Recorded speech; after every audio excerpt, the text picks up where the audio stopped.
¿Ah?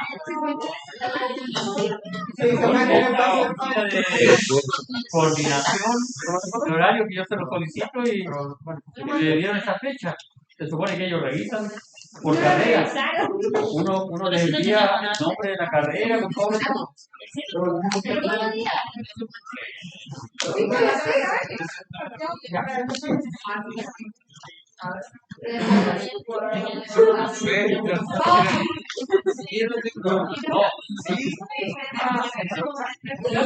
Ya, profe, ahí está. Sólido.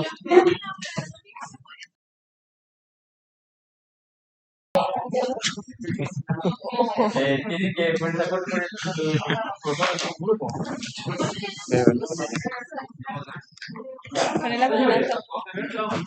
Bienvenidos. Primero, disculpas, pero el miércoles pasado estaba en una reunión y por esos efectos del Alzheimer creí que era martes y seguí en la reunión hasta que reaccioné a las 3:45 y ya era tarde. Así que mil disculpas, pero eso de andar adelantado en la clase tampoco hace bien. Aquí atrasado, con más presión, se mejoran los conceptos. Dos, me dicen que parece que ustedes tienen otro certamen ese mismo día. ¿Ya? Entonces necesito que el delegado del curso envíe un correo ya, para yo devolverle ese correo a la señora que coordina los horarios para que me realice los cambios pertinentes. ¿Ya? Total delegado, delegado. Necesito para que se informe el correo indicándome el certamen y el horario. ¿Ya? Así lo cambiamos.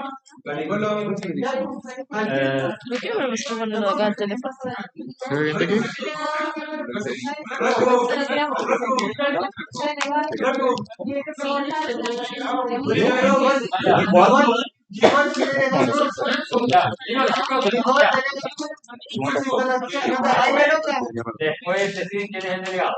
Entonces ahora, este certamen queda bien. Este no habría problema de fecha. Ya, perfecto. Entonces, lo más probable es que me lo corran un día. Así que a estudiar. No, porque después de la semana, después se dio cuenta. Esta semana y la semana siguiente no se puede hacer certamen, así que sería, pero cada en noviembre. La semana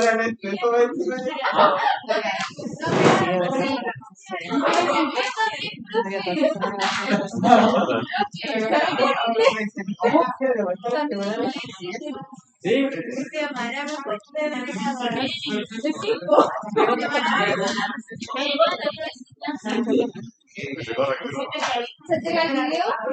Cuando la semana sería como el 20 de octubre.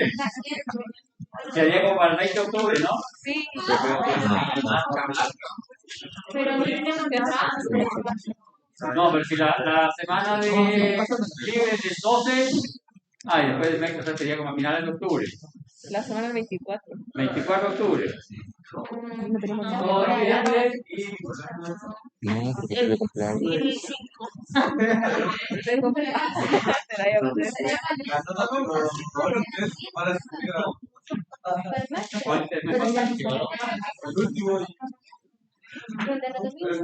Entonces lo voy a pedir a la profe. El último, que lo hice yo, ahora te pongo con el. Tenemos dos exámenes. Sí, sin problema. Mañana lo reviso. Complejo, ¿ah? Complejo. ¿Cuántos exámenes son diferenciados? 2. El otro es en diciembre, ya fines de octubre, todo noviembre. Ya.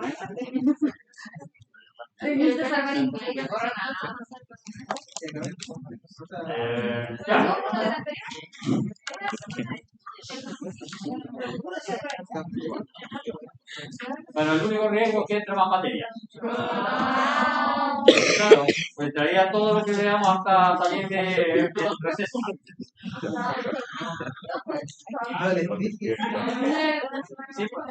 Sí, pues esto es todo lo que hicimos, mi amor, pero entonces que la semana blanca, la semana después del receso es semana marcha blanca, por lo tanto, ya tenemos una semana de dos semanas, todo el día hasta que salgamos de la última clase, antes de irnos de vacaciones. No.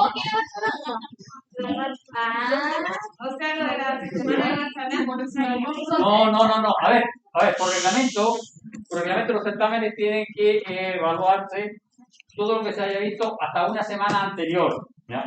Por lo tanto, la semana de marcha blanca no entra en el... Sería todo lo que veamos hasta ahora.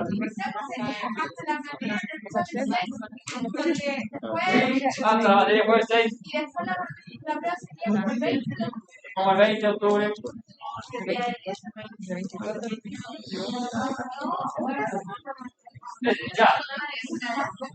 Ya, delegado, necesito que el delegado me envíe una nota. Ya, señor delegado.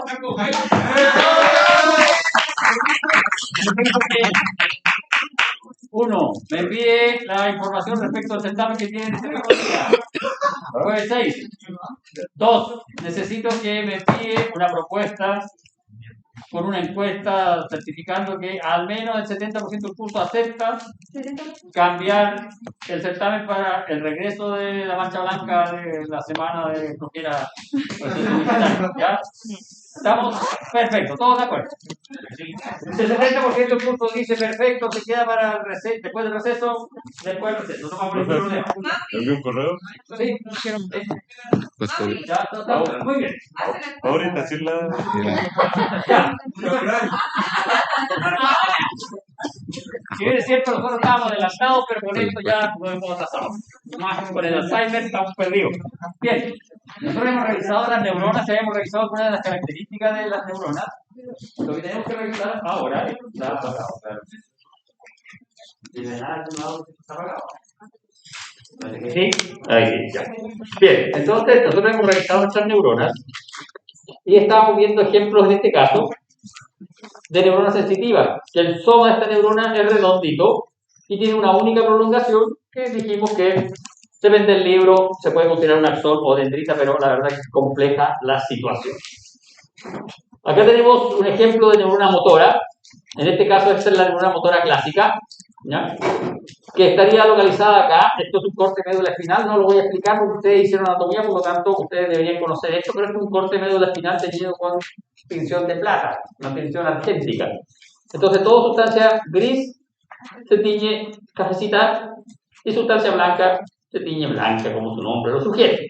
Y en esta zona, en las astas anteriores o astas ventrales, estarían localizadas las neuronas motoras.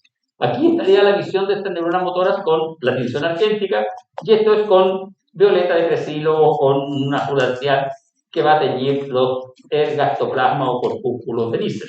En este caso, la tinción está tiñendo neurofilamentos.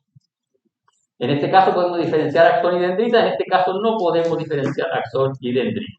Aquí habría interneuronas y aquí llega la terminal de la neurona sensitiva. Esta neurona sensitiva tiene una terminal que va hacia el dedo y la otra terminal llega aquí, al área sensitiva. Y hace contacto con la interneurona y completa el circuito con la neurona motora, en el caso de tratarse de un arco reflejo clásico. ¿Ya? Bien, y estas son otras neuronas.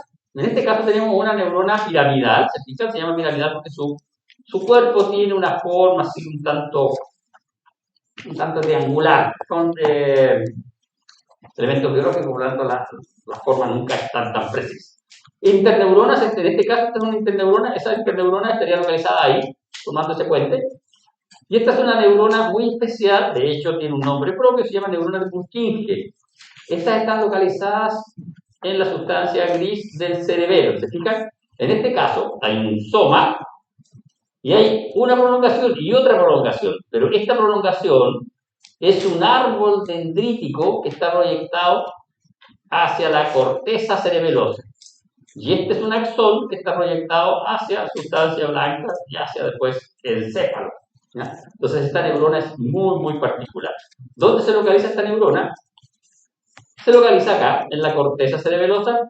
Esto es sustancia gris del cerebelo y esto es sustancia blanca. Profe, pero sustancia blanca se ve más negra que sustancia gris. Porque esta es una tinción de plata y aquí en sustancia gris están los axones de estas neuronas. Y por eso que se ve mayor cantidad de neurofilamentos por unidad de superficie. Y esta sería la corteza o sustancia gris y aquí en la corteza ustedes pueden ver dos zonas. Una zona bien intensamente teñida, que es esta de acá afuera, y esta zona menos intensamente teñida, pero más celular. Esta zona más celular, con más células, es la capa granulosa, y esta es la capa molecular. Y esos puntitos que se ven ahí corresponden a los somas de las neuronas de Purkinje. Ahí está, el soma de mi neurona de Purkinje, aquí está mi capa molecular, y hacia la capa molecular se extiende el árbol dendrítico de esta neurona de Purkinje. Y hacia la capa granular se extiende el axón de mi neurona de Purkinje. Nosotros como humanos nacemos con estas neuronas bastante poco desarrolladas. Estas neuronas son las del cerebelo, son las que controlan la motricidad fina. Nosotros, por eso es que nosotros cuando nacemos, bueno, por dos o tres razones. Uno, las articulaciones no están maduras. Dos, nuestro cerebro no está maduro. Y tres, nuestro cerebelo tampoco está maduro. Por eso no nos podemos poner de pie. Bien, entonces, ahora vamos a nuestro capítulo de tejido nervioso 2. Es decir, estamos en el miércoles de la semana pasada. Tenemos un agujero gusano. Bien, nosotros ya revisamos las neuronas. Ya hemos dicho que en el tejido nervioso este era un tejido particular. Teníamos células y matriz, pero la matriz era súper particular porque la matriz era líquido cefalorraquídeo y no había fibras. No había fibra colágena, fibra elástica. Entonces vamos a ver ahora las células neurogliales. ¿Cuáles son estas? Son estas celulitas que están aquí, de núcleos más pequeños, generalmente ovoideo, y pueden ser algunos núcleos pequeños, otros más grandecitos. Los núcleos ovoideos corresponden a las células gliales que se llaman astrocitos o oligodendrocitos. Hay otras células gliales que están revistiendo la pared interna de los ventrículos, y esos son los ependimocitos. Los ependimocitos, a su vez, pueden tener sus clasificaciones dependiendo si están especializados o no. Ya hay una cuarta célula glial que es la astroglia o astrocito. Es una célula que tiene un núcleo muy aplanado. De hecho, se tiende a confundir con el núcleo de las células endoteliales de los capilares sanguíneos. Ese es un capilar sanguíneo. Y esa es una célula endotelial del capilar sanguíneo. Más o menos así se ven los núcleos de los astrocitos, pero en esta fotografía esto no es un astrocito, es un capilar sanguíneo. Acá está nuestra neurona para que vean, ese es el núcleo de las neuronas para que vean la razón de tamaño. El núcleo de las neuronas más o menos es el tamaño del núcleo de estas células. Bien, ¿cómo se distribuyen estas células en el tejido neural? Esta es el borde externo de la corteza, este es un pliegue de la corteza, y acá está el borde interno, acá está el líquido cefalorraquídeo. Esto es corteza, por lo tanto aquí está el ventrículo lateral. Revistiendo los ventrículos están los ependimocitos, que son estas células cúbicas, que tienen cilios. No en todas las zonas del encéfalo los ependimocitos son cúbicos y tienen cilios. Hay zonas donde los ependimocitos son cilíndricos y pierden los cilios. Hay zonas en donde los ependimocitos dejan de ser un epitelio monoestratificado, un epitelio cúbico simple, y se transforman en un epitelio pseudoestratificado y forman estructuras más complejas. Y hay zonas en donde los ependimocitos siguen siendo cúbicos, pero en vez de tener cilios, tienen microvellosidades y forman los plexos coroideos. Entonces, el ependimocito como tal, uno lo describe acá, pero tiene ciertas variantes. Luego, acá tenemos nuestra neurona, acá están los vasos sanguíneos, y si ustedes se fijan, entre las neuronas y los vasos sanguíneos está el parénquima cerebral, y en ese parénquima cerebral vamos a encontrar los astrocitos y los oligodendrocitos y las microglías. Interesante. Los oligodendrocitos se asocian a las prolongaciones axónicas de las neuronas y forman vaina de mielina en las prolongaciones axónicas de las neuronas, los oligodendrocitos. En cambio, los astrocitos tienen una situación bastante más compleja. Si ustedes se fijan, estas celulitas tiene muchas prolongaciones. Unas de ellas se localizan por debajo de la membrana, ¿ya? De las membranas del encéfalo, ¿ya? Formando una barrera que se llama membrana limitante glial. Y esta misma barrera la repiten por debajo de la membrana basal del epitelio del ventrículo, de los ependimocitos, y forman también una barrera glial. Y estas celulitas tienen otras prolongaciones que también están en contacto con los vasos sanguíneos. Entonces, ¿qué está haciendo este astrocito? Está separando el tejido conectivo de las membranas del parénquima. Está separando los vasos sanguíneos del parénquima. Está separando el líquido cefalorraquídeo de este parénquima. Es decir, está estableciendo una zonación en este parénquima. Pero no solo eso, sino que además, ¿se fijan? Tiene contacto con las neuronas. Entonces, esta célula también participa regulando el metabolismo de la neurona, asistiendo a la neurona en su funcionalidad. Y esa celulita es el astrocito, ¿no? De hecho, ahí está el dogma de ¿qué es más importante, tener más astrocitos o más neuronas? Porque si ustedes se fijan, las funciones del astrocito son muchas. De hecho, el astrocito participa en la sinapsis. Las sinapsis no son estructuras entre una neurona, entre el axón de una neurona y la dendrita o el soma de una neurona, sino que además en esas neuronas hay asociada una prolongación de un astrocito, que es el concepto de sinapsis tripartita, en donde esa prolongación del astrocito estaría regulando los elementos de esa sinapsis. Entonces, el astrocito, la verdad, que es una célula multifuncional acá en el parénquima cerebral. Y nos falta nuestra microglía, que es un macrófago del encéfalo y que generalmente está en etapa de latencia. Está ahí dormido, está dormitando. Pero cuando hay una injuria en el encéfalo, esta célula es capaz de activarse y adquirir características de macrófago. Y obviamente, si adquiere características de macrófago, va a fagocitar elementos que hayan ingresado al parénquima cerebral. Bien, y acá están nuestras glías. Son células de sostén, por lo general superan en cantidad a las neuronas. Comprenden células que se encuentran entre las neuronas del sistema nervioso central y el ependimo y recubre las cavidades del encéfalo, la médula espinal, guía periférica, células de Schwann, etc. No están solo en el encéfalo, también están en el sistema nervioso periférico. Y vamos a tener astrocito protoplasmático, astrocito fibroso. Estos son astrocitos, ambos, pero tienen distintas características histológicas y a veces tienen distinta localización. Los oligodendrocitos, los ependimocitos y la microglía. Este es un ependimocito un tanto diferente del ependimocito normal. Este es un ependimocito que está dibujado acá, pero en realidad había que poner acá debajo un paréntesis y ponerle que este se llama tanicito. En realidad este es un tanicito. Y ese está tanicito. Los tanicitos están localizados en el receso infundibular del tercer ventrículo cerebral.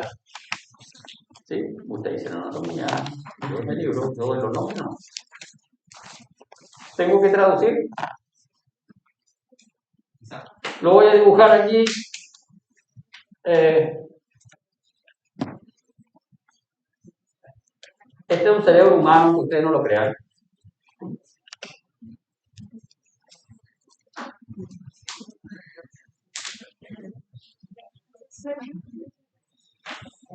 Ahí está nuestro cerebro. Entonces tenemos ventrículo lateral, tercer ventrículo, cuarto ventrículo, ¿ya? Y este de aquí es nuestro cerebelo, por lo tanto aquí están nuestras neuronas de Purkinje. Esta zona de aquí es el receso infundibular del tercer ventrículo. En la base del tercer ventrículo, casi en contacto con la prolongación que va hacia la hipófisis, con el tallo hipofisiario. Esa zona en particular se llama eminencia media. Y si ustedes realizan un corte transversal, eso se ve así. Se ve así eso. Y en esa zona ustedes van a encontrar núcleo paraventricular, núcleo supraóptico, núcleo arqueado, y aquí, esta es la eminencia media, y aquí están estos tanicitos. Estos tanicitos son bien especiales porque están en contacto con vasos sanguíneos acá. Acá hacen contacto con vasos sanguíneos. Y estos vasos sanguíneos, como va a ver más adelante, no tienen barrera hematoencefálica. Entonces este tanicito estaría en contacto directo con la sangre y con el líquido cefalorraquídeo. Y se cree que participan en mecanismos de regulación. Testean, por ejemplo, azúcar en sangre versus azúcar en líquido cefalorraquídeo y plantearían una regulación. Estos tanicitos también se cree que están regulados o sincronizados con unos núcleos que están acá, que son los núcleos ventromediales. Núcleo ventromedial. Los núcleos ventromediales son los núcleos que están relacionados con el apetito, con la saciedad.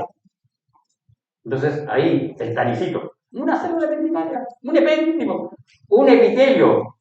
Un epitelio relacionado con el control de todo esto, ¿ya? Bien, y acá tenemos, vamos a ver nuestros astrocitos o astroguías. Se llaman astrocitos porque son células que tienen muchas prolongaciones citoplasmáticas, de ahí astro, como un sol, tienen muchas patitas, ¿ya?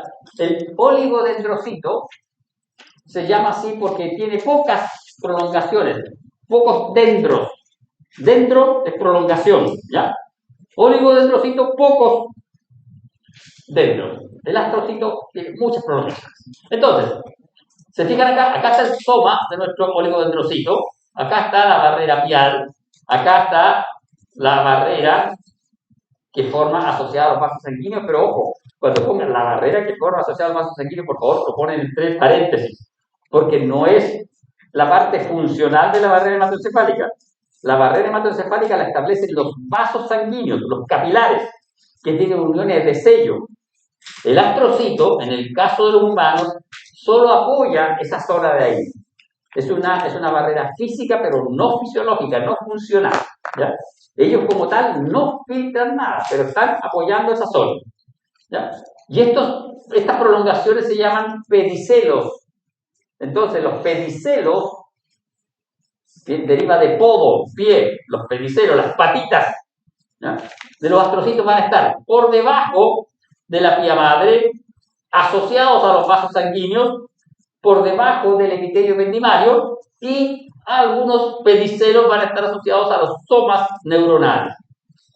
¿Cómo reconozco yo estas células? Yo estas células las reconozco porque, primero, tiene un núcleo ovoideo relativamente grande de tamaño, eucromatínico, y tiene un citoplasma que tiene abundantes prolongaciones. Una particularidad de esta célula es que tiene un filamento intermedio del citoesqueleto que es propio de esta célula, y ese filamento intermedio es la proteína ácida de la glía fibrilar, o GFAP. Este filamento intermedio es propio de estas células. Por lo tanto, si yo utilizo anticuerpos para teñir un corte histológico de cerebro, anticuerpos inducidos contra GFAP, yo voy a teñir selectivamente los astrocitos y voy a poder diferenciar astrocitos de todos los demás elementos. Y cuando hago eso, me doy cuenta que existen dos tipos de astrocitos. Hay unos astrocitos que se llaman astrocitos fibrosos y tienen prolongaciones largas y poco ramificadas. Astrocitos fibrosos. ¿Se fijan? Aquí está el soma y aquí están sus prolongaciones. Son largas y poco ramificadas.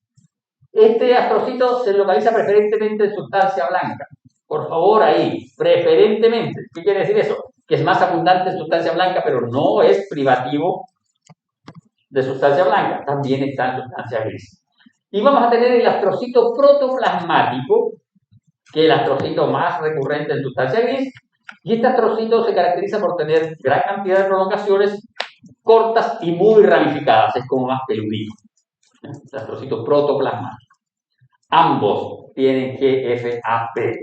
Por lo tanto, yo con una tinción utilizando anticuerpos contra esta GFAP voy a poder diferenciar a ambos astrocitos. Entonces, ambas tipologías cumplen los mismos parámetros que hemos dicho antes. Tienen prolongaciones hacia las neuronas, tienen prolongaciones hacia los vasos sanguíneos, tienen prolongaciones hacia la pía y hacia el epéndimo, ¿ya?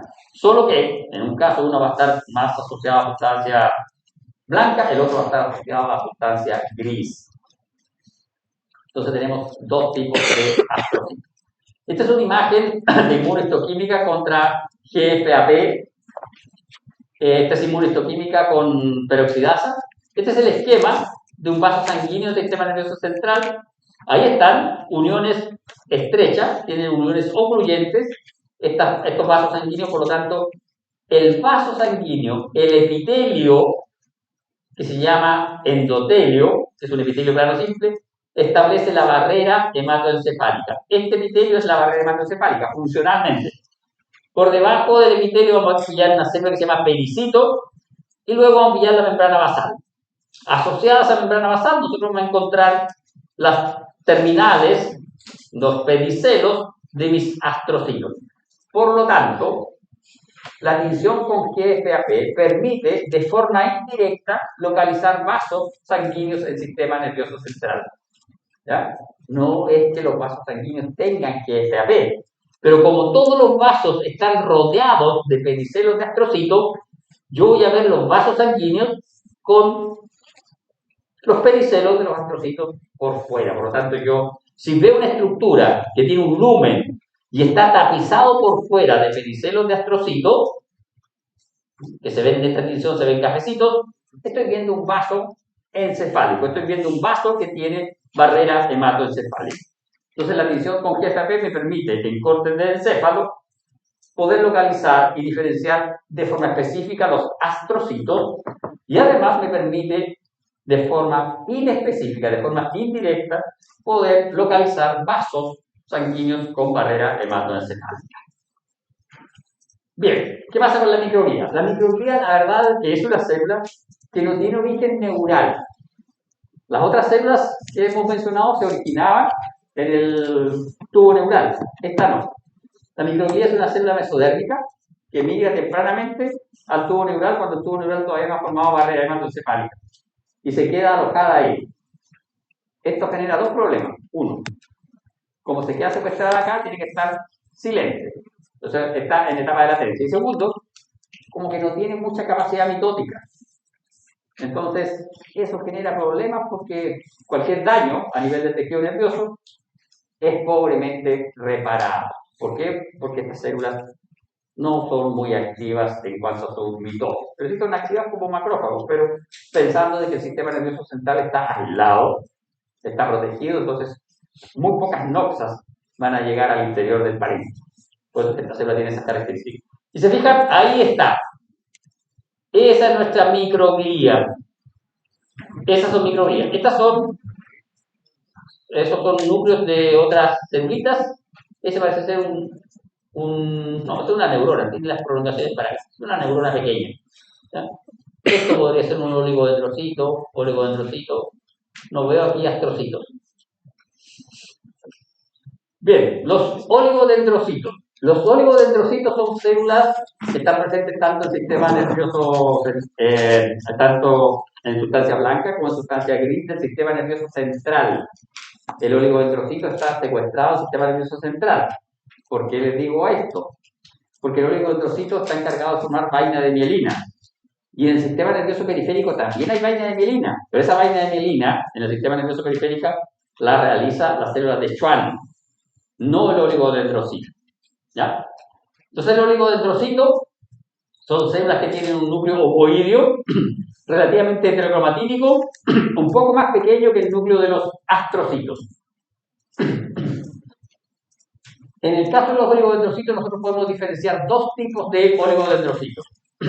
Los oligodendrocitos satélites, que se encuentran adosados al cuerpo de las células nerviosas, en la sustancia gris, y los oligodendrocitos interfasciculares, que se encuentran sobre todo en sustancia blanca, en donde forman la mielina. Esto es sustancia gris, todo esto es sustancia gris, y eso es sustancia blanca. Entonces, los oligodendrocitos que están aquí, que son esos de ahí, esos núcleos de ahí, ovoideos, estos son oligodendrocitos satélites, que están en la proximidad del axón, acá, y estos que están aquí, esos de ahí, son oligodendrocitos interfasciculares, que son los que hacen la vaina mielina. Si ustedes se fijan ahí, eso es un axón y lo blanquito que lo está rodeando es la mielina. Este es un corte transversal de un axón. Eso blanco es mielina y ese es el axón. Respecto de esto, tenemos Ese es el axón. Y esto blanco es la mielina. ¿Por qué se ve blanca la mielina? ¿Ah? No, la mielina es el sobreenrollamiento de la membrana citoplasmática del oligodendrocito. El oligodendrocito se enrolla aquí. Lo vamos a ver como en T4 tiempo más adelante. Se enrolla. Resulta que la membrana plasmática es lípido.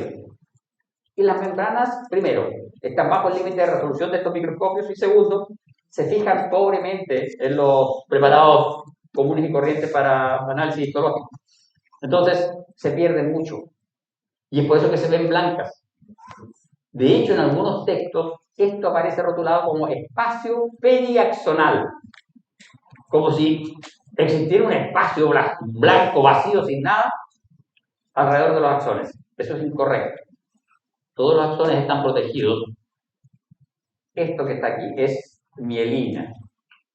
No, esto que no está aquí es mielina. Aquí había mielina. ¿Cómo estaba la mielina? La mielina estaba así. Enrolladita ahí. Que era la membrana de mi oligodendrocito. Ya sea satélite o interfascicular. ¿Ya? Bien, y aquí está. Esto es un corte semifino para microscopía electrónica, en donde, profe, pero aquí ahora la cuestión se ve negra. Antes no se veía. ¿Por qué se ve negra ahora? Ah, se ve negra aquí porque como este es para microscopía electrónica, los preparados para microscopía electrónica se fijan con tetróxido de osmio. Y el tetróxido de osmio estabiliza las membranas celulares, permite verlas negritas, ¿ya? Y entonces, este espacio que está aquí, ese espacio de ahí es el axón, y esta es la mielina. Esto es con mucho más aumento que la imagen anterior. Esto de aquí, lo vamos a ver, solo esa zona la vamos a ver ahora. ¿Se fijan? Este es el axón, ahí está el axón, esto es el axón, este es el citoplasma de nuestro axón, y esta es la mielina. Entonces lo primero que destaca acá es que hay axones que tienen más mielina y axones que tienen menos mielina. Hay axones que tienen una banda más gruesa o que tienen una bandita más delgada. Eso habla de que existirían axones con distinta velocidad de transmisión de impulso nervioso, porque la mielina está asociada a la transmisión del impulso nervioso. Este es un corte transversal y este es un corte longitudinal. Y cuando revisamos el corte longitudinal nos damos cuenta que hay zonas del axón en donde aparentemente no hay mielina. Aquí hay mielina hacia arriba, aquí hay mielina hacia abajo, en cambio aquí no hay mielina. Esas zonas donde no hay mielina se llaman nodos de Rambier. Por eso está una NR ahí. ¿Ya? Nodos de Rambier. Y aquí se fijan, hay como unos repliegues. Esos repliegues se llaman incisuras de Smith-Lantelmann. Ya, esa incisura es porque cuando usted intenta, por ejemplo, asumamos, esta es mi membrana y yo la intento enrollar en un axón, no queda perfecto. Entonces, para que quede perfecto, voy desplazando todos los repliegues hacia una zona. ¿Ya? Y aquí está un esquema de cómo sería esto. ¿Se fijan? Ahí tenemos nuestro oligodendrocito, proyecta su citoplasma y forma uno de estos cilindros. Y aquí hay otro cilindrito formado por otro oligodendrocito o por el mismo oligodendrocito. Como este cilindro está localizado entre dos nodos, aquí hay un nodo, acá hay otro nodo, cada uno de estos cilindros o barrilitos se llama internodo. Entonces tenemos nuestra neurona, la vamos a dibujar verde, nuestra neurona, y vamos a dibujar solo el axón. Entonces, este axón tiene unos barrilitos así.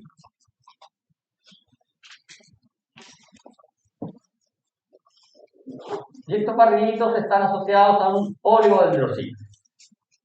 Acá hay otro barrilito. Y estos están asociados. Voy a dibujar bien pobre mis oligodendrocitos, ¿eh? Entonces, ¿qué quiero ejemplificar con esto? Este es un nodo. Y este es un internodo. ¿Ya? ¿Qué quiero ejemplificar con esto? Uno, que en el caso del sistema nervioso central, cada oligodendrocito puede confeccionar múltiples internodos en un mismo axón o múltiples internodos en axones distintos. ¿Por qué? Porque este puede tener aquí otra prolongación y formar un internodo aquí, pero este internodo es de otra neurona. Para allá. Y un axón, obviamente, va a tener internodos de distintos oligodendrocitos. ¿Por qué esto es importante? Porque en el caso de la célula de Schwann, que es el sistema nervioso periférico, cada internodo es una célula de Schwann.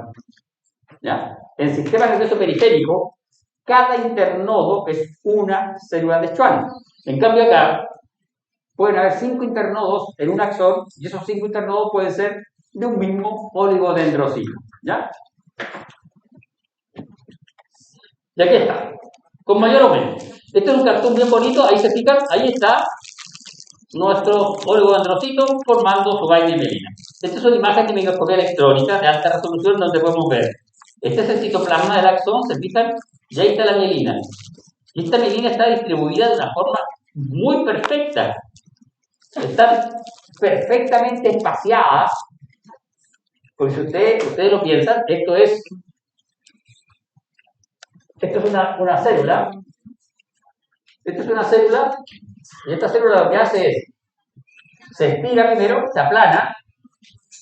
Es como si ustedes hicieran una masa con una empanada, para el 18. Ustedes tomaron una masa, la aplanaron para hacer su empanada, y la masa quedó perfecta. El mismo espesor, bueno, aquí el punto. El diámetro, el espesor es el mismo.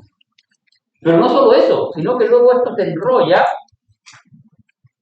y en el enrollado, el espaciado es el mismo. Entonces, como una célula logra formar una lámina con un espesor homogéneo y luego enrollar esa lámina alrededor de un axón y que ese espaciado sea perfecto, exacto, es bien complejo. ¿Se fijan? Aquí. La lámina siempre es del mismo espesor y el espaciado es perfecto. ¿Ya? Esto es un nodo. ¿Ya? Y ustedes se fijan, un nodo de Rambier y pueden ver, aquí viene la membrana del oligodendrocito y aquí hay uniones de sello. El oligodendrocito se sella y aquí hay uniones de sello entre el oligodendrocito y la membrana del axón, de tal manera que en esta zona, que queda protegida por este internodo, no puede haber cambio de potencial en la membrana del axón.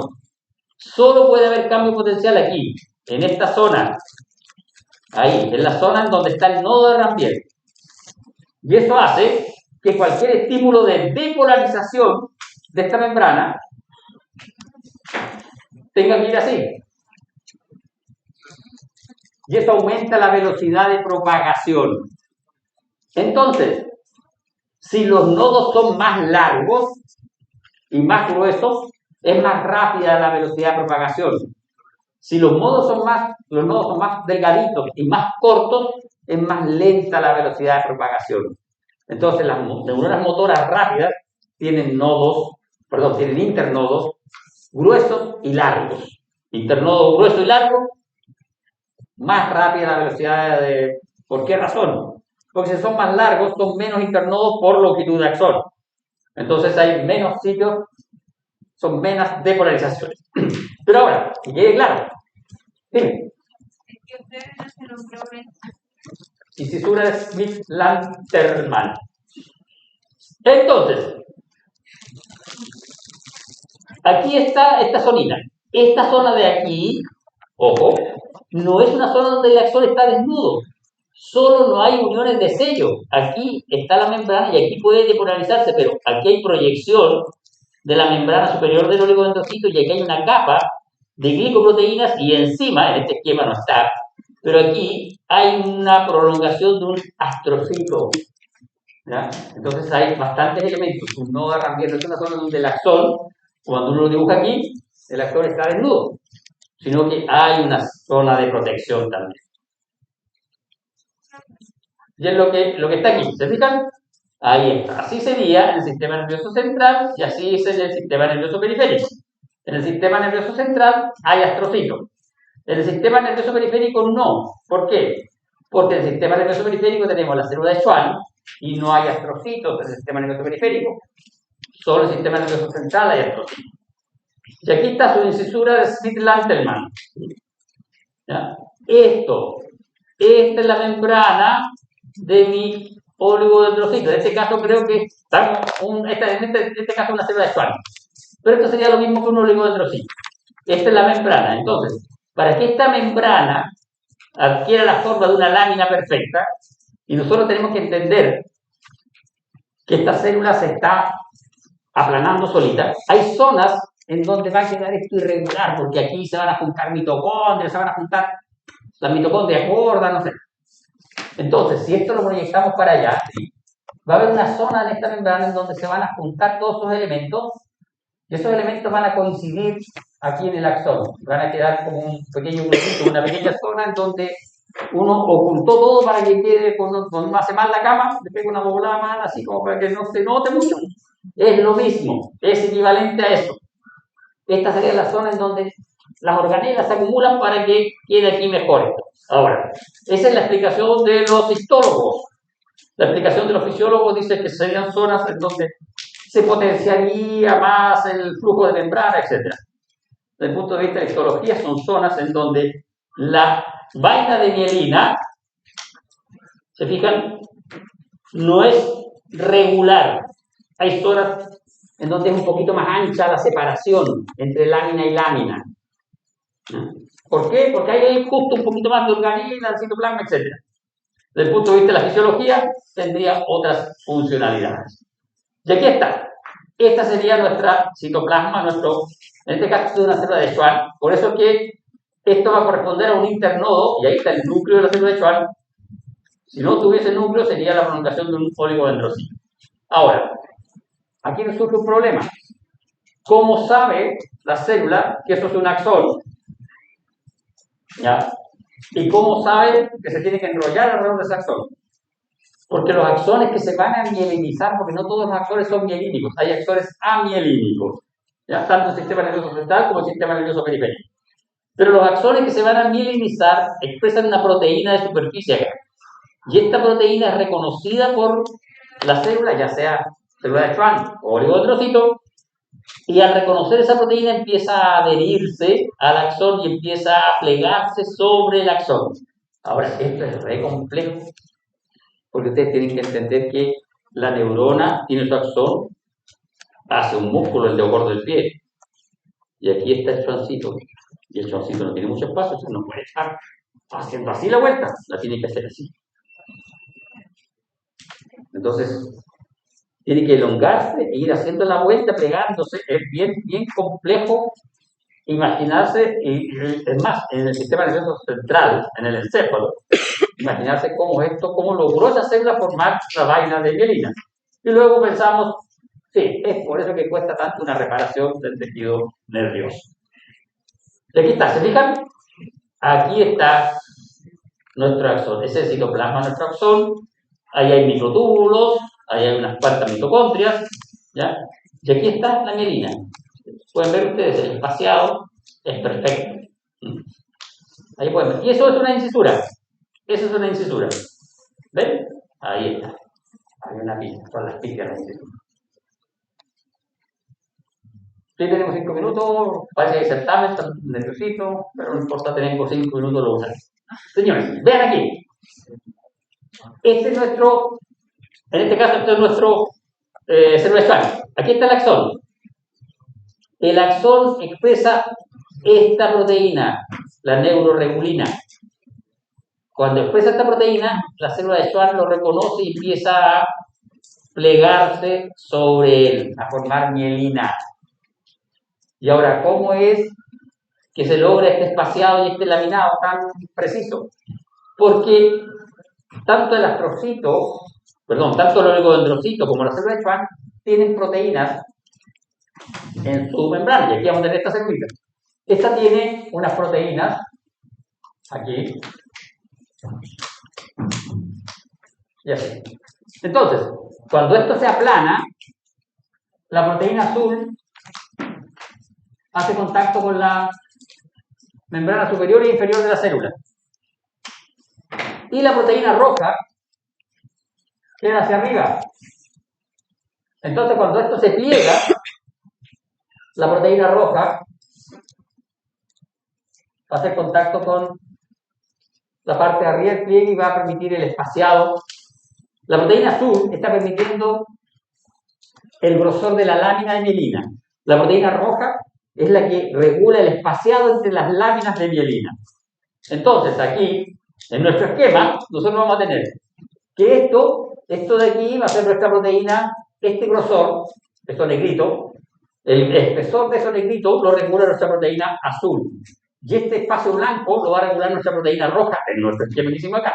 Ahora, ¿cómo se llaman esas proteínas? Tienen nombre, ¿se fijan? La proteína básica de la mielina es la que me regula el espesor de la lámina.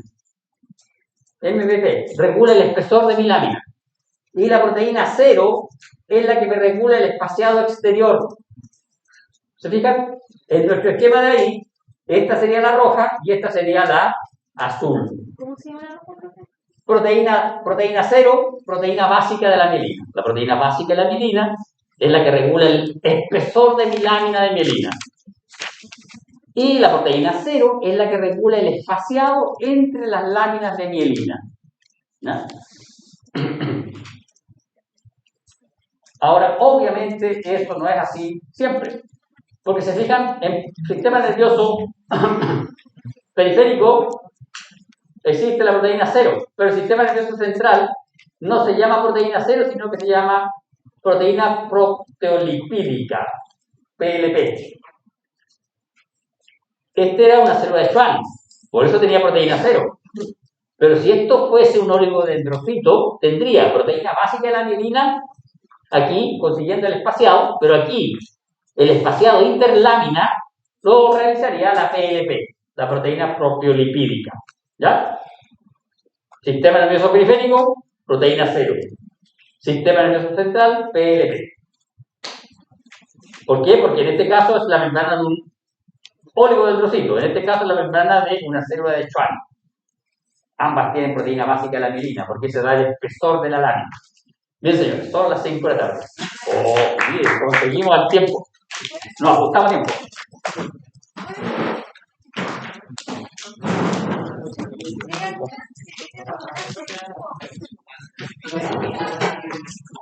No, esto está indicando nomás el lumen del lactón.